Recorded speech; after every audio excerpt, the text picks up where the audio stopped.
안녕하십니까. 네, 네. 저는 문희정에서 의리 세미나에서 정화 스님의 생물이 들려주는 철학 이야기를 읽었고요. 그리고 퇴근 후 자기 배려 세미나에서 스피노자의 에티카를 지금 읽고 있습니다. 저는 명상을 한 7, 8년 정도 하고 있는데 명상을 하면서 자기를 알아가는데 많은 도움을 받고 있습니다. 더불어서 이제 책 읽기를 하고 있는데 읽은 지는 1년이 채 안 되는 상황이고요. 그런데 책 읽기가 사실은 굉장히 많이 힘이 들고 어렵습니다. 이제 그래 어렵다 보니까 성남 선생님이 소리내서 읽어봐라. 그리고 또 여러 번 반복해서 읽어보기도 해라. 이렇게 하셨는데 그렇게 해도 도대체 내용이 무슨 내용인지 파악도 잘 안 되고 의미도 잘 안 닿는 게 많은 것 같습니다. 하지만 열심히 하려고 노력하고 있습니다.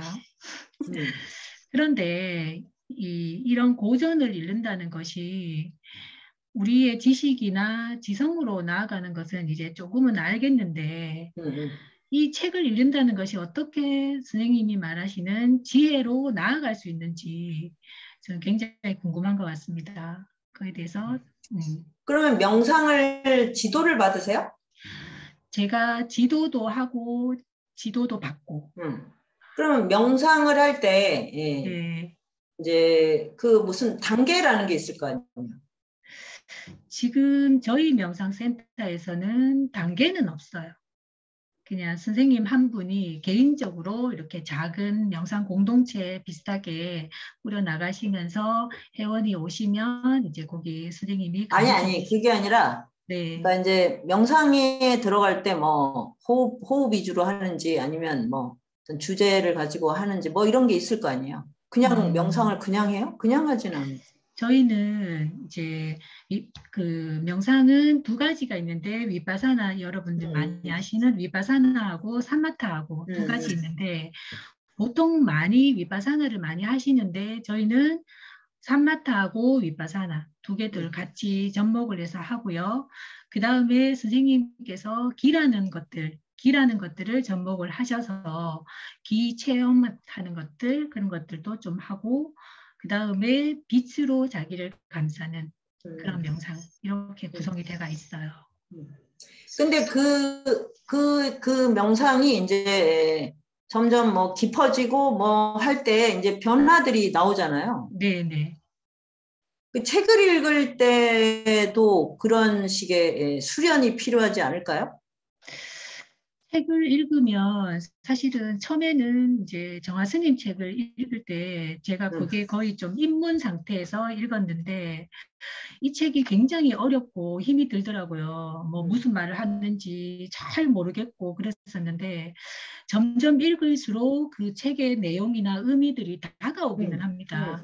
그리고 지금 에티카를 읽고 있는데 제가 만약에 다른 것들을 안 하고 에티카를 읽었으면 무슨 내용인지 정말 하나도 모를 정도의 그런 그 단어들, 어휘들 이런 것들이 있는데 지금은 조금은 그 내용이 무슨 내용인지는 점점 조금 더 파악이 좀 쉬워지고 그리고 명상을 하다가 보니까 불경이나 이런 것들 그리고 선생님 지금 아까 전에 이야기하신 것 중에서 저는 정말 이런 생각을 안 해봤었는데 직선에서 원운동으로 바꿔야 된다. 진짜 너무 가슴에 지금 많이 와닿는 그런 부분이거든요. 그런 것들을 알아듣는 귀가 조금 더 열리는 그리고 제가 조금 더 바뀌는 그리고 조금 더 느긋해지면서 남들을 이렇게 더 잘 볼 수도 있고 제 자신도 조금 더 볼 수 있는 그런 것들이 굉장히 많이 바뀌어가는 중인데 책을 읽는다는 것도 사실은 선생님께서 지혜를 얻는다라고 말씀을 하시는 것 같은데 이거는 어떤 원리로 그러니까 불교에서는 책을 읽지 말아라 그런 식으로 또 이야기도 있거든요. 그런데 책을 읽음으로써 지혜를 얻을 수 있다는 것은 어떤 의미가 있는지 그게 굉장히 궁금하더라고요. 근데 명상이든 독서든 우리가 삶에서 이제 인간으로 살면 나아가야 되는 나아가야 된다. 그다음에 방향이라고도 할 수도 있고, 그다음에 인간이 좀 더 완성되기 위해서 터득해야 하는 그거는 딱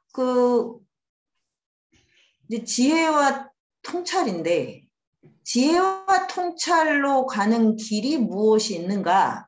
그러니까 지혜하고 지성의 차이가 뭘까요? 그러니까 지금 이제 지식을 안다. 그러면 우리가 이제 사회적인 여러 정보를 아는 건데, 지성 그러면 이제 사회적인 어떤 인간관계, 그래서 어떤 게 더 좋은 선택이냐? 우리가 사회가 뭐 기본소득이 대해서 어떻게 생각하느냐? 또 민주주의 합의는 뭐 어떻게 되는 게, 이 부의 불평등을 어떻게 생각? 이런 건 지성의 영역이에요. 지혜는 생사의 영역이에요. 삶과 죽음의 경계를 넘어가는 사유가 지혜라고 생각하시면 돼요. 그래서 모든 종교는 다 생사, 죽음에 대한 이해와 해석을 위해 등장하는 거예요. 그러니까 우리가 민주주의적 합의라든가 뭐 기본소득 이런 거는 생애 문제죠, 생애. 살아서 사회를 구성했을 때 이제 어떻게 하냐의 문제지. 죽음에 대한 해석이 거기에 아주 없진 않지만, 그건 특별히 고려하고 있는 게 아니잖아요. 근데 누구나 사회인으로만 사는 게 아니라 정치인으로만, 정치적인 어떤 동물로 사는 것만이 아니라 죽는 존재란 말이죠. 그러니까 이 생사를 관통하는 앓은 지혜예요. 그래서 이것이 이제 모든 종교의 사실은 목표예요. 생사를 관통하는 앓에 도달할 것이냐. 그러니까 이제 그런 걸 위해서 기도를 할 수도 있고, 뭐 제사를 지낼 수도 있고, 그 다음에 명상을 할 수도 있고. 그런데 사실 가장 중요한 그 지혜의 도구는 책이라는 거죠. 왜 그러냐면 인류의 모든 그런 이제 그런 종류의 정신적 자산은 지금 책으로 구성돼 있잖아요. 그렇지 않나요? 불경, 팔만대장경을 왜 지금까지 이렇게 지키고 있을까요? 그리고 아까 불교에서 책을 읽지 마라, 그거는 이제 상당히 오해를 많이 살 수 있는 말이기 때문에, 뭐, 어떤 맥락에서 이제 그런, 아르마리에 빠지지 마라, 이런 걸로는 뭐 하는데, 그거는, 불교의 근본 교리하고는 너무, 그건 맞지가 않습니다. 그리고 교회도 마찬가지예요. 교회 다니는 분들이 성경을 안 읽어요. 그러니까 예수님을 선택하는 순간 나는 바보가 되기로 작정을 하는 거예요. 왜냐하면 신은 내가 생각을 안 할수록 좋아해. 이런 게 있는 것 같죠? 그게 말이 됩니까? 신은 전지전능한 분이에요. 전지전능. 그리고 불교에서는 일체지라고 말해요. 이 우주의 모든 것을 아는 존재로. 그 알미 이 세상을 구원하는 거예요. 기본적으로. 우리가 알아야 면장을 한다고, 모르면 두려움과 공포에 시달려요. 코로나를 몰랐기 때문에 너무너무 두려웠어요. 지금은 몇십만 명이 나오는데도 두려워하는 사람은 없어요. 제 주변에. 성가셔하고 있지. 왜? 코로나에 대해서 알았기 때문에 그래요. 죽음을 왜 두려워합니까? 죽은 다음에 어떻게 되는지를 모르기 때문이에요. 죽음이 뭔지 모르기 때문에 이렇게 두려운 거라. 그러니까 신성한 거, 우리가 영성 또는 내가 나를 고귀하게 하는데 통찰, 지혜가 없다는 건 그거는 어불성설입니다. 내가 정말 독실한 크리스찬이다. 그러면 정말 지혜로워야 돼요. 내가 정말 부처님의 제자다. 그러면 정말 사람의 마음이나 이 인간이 갖고 있는 이 근원적인 괴로움에 대해서 다 알아야 됩니다. 그러니까 이런 부분에서 이제 굉장한 지금 현대인들이 갖고 있는 이런 격자가 있어요. 굉장히 오해를 많이 하고 계신 거죠. 그래서 부처님도 명상도 하고 고행도 하고 이제 마지막에 보리수활에서 이제 이 모든 존재와 세상에 대해서 관통을 하면서 깨달았거든요. 그걸 알미라 그래요. 명지, 무명에서 나는 벗어났다. 네. 그리고 초전법륜이나 막 이런 걸 하실 때 명상을 해서 깨달으라고 하지 않으세요. 네. 그냥 뭐 일상적으로 요가를 하고 뭐 명상을 호흡을 관찰하고 하는데 정말 논리적으로 그래서 그렇게 초기 경전이 양이 무지막지하게 많은 거예요. 다 논리적으로 이 삶의 괴로움과 인간에 대한 탐구. 그리고 심지어 내가 한 말이라도 의심이 나면 절대 믿으면 안 된다. 끝까지 탐구해서 이해가 된 다음에 믿어라. 그걸 당부하시거든요. 그러니까는 철학을 해서 어떻게 지혜에 도달하지? 이걸 그냥 하나의 분과처럼 생각하는 우리 학교 제도 때문에 그렇게 된 거고요. 그러니까 명상을 하는 이유가 내가 그냥 몸이 편해지는 거라면 그건 지혜는 아니에요. 더 나를 충분히 이해하고 그래서 이걸 비추어 다른 사람을 이해하는 그쪽으로 나가야 돼요.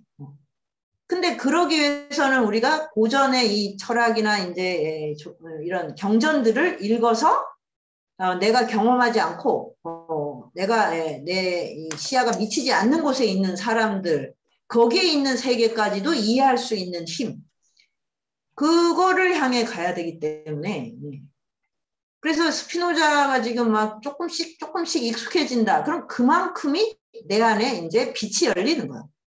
명상하면서 내가 빛을 감싸는 걸 하듯이 내 인지력에 빛이 들어가는 거예요. 굉장히 중요한 거죠. 그리고 어려운 책에 대해서 거부감을 갖지 마시고 흥미를 가지세요. 세상에 뭐 이렇게 이상하게 어려운 책이 있지? 이렇게. 참 신기하다. 에티카를 보면 너무 신기하지 않아요? 뭐 이렇게 괴상한 책이 다 있지? 그런데 에티카에 다 빠져요. 그게 난 정말 놀랍더라고요. 그러니까 그런 게 이제 인지력이 이렇게 우리가 생각하는 것 이상 굉장히 잠재력이 큰 거거든요. 그래서 어려운 책을 오히려 더 매력적으로 느끼시는 이걸 전환을 하시면 됩니다. 그리고 다 이해하는 사람도 없고요. 다 이해할 필요도 없어요. 뭐 꼭 다 이해를 해야 됩니까? 그냥 내가 그 알을 향해 한 걸음씩 나간다. 이렇게 생각하면 굉장히 뿌듯하지 않나요? 네. 그리고 이 뇌 운동을 해야 되거든요. 진짜. 어려서는 뭐 이제 뇌가 자체적으로 움직이기도 하고 막 연애하고 싶어서 막 정신이 없으니까 이제 특별히 그걸 안 해도 되는데 나이가 들면 뇌를 운동을 시켜야 되는데 뇌가 내 혼자 움직이질 않잖아요. 뇌가 움직이려면 이 오장육부가 다 결합을 해야 되거든요. 그래서 그 고전을 읽고 어려운 이제 철학책 에티카 다음에 칸트를 꼭 읽으세요. 그러면 아마 에티카는 참 쉬웠어, 착한 책이었어 이런 생각이 들 거예요.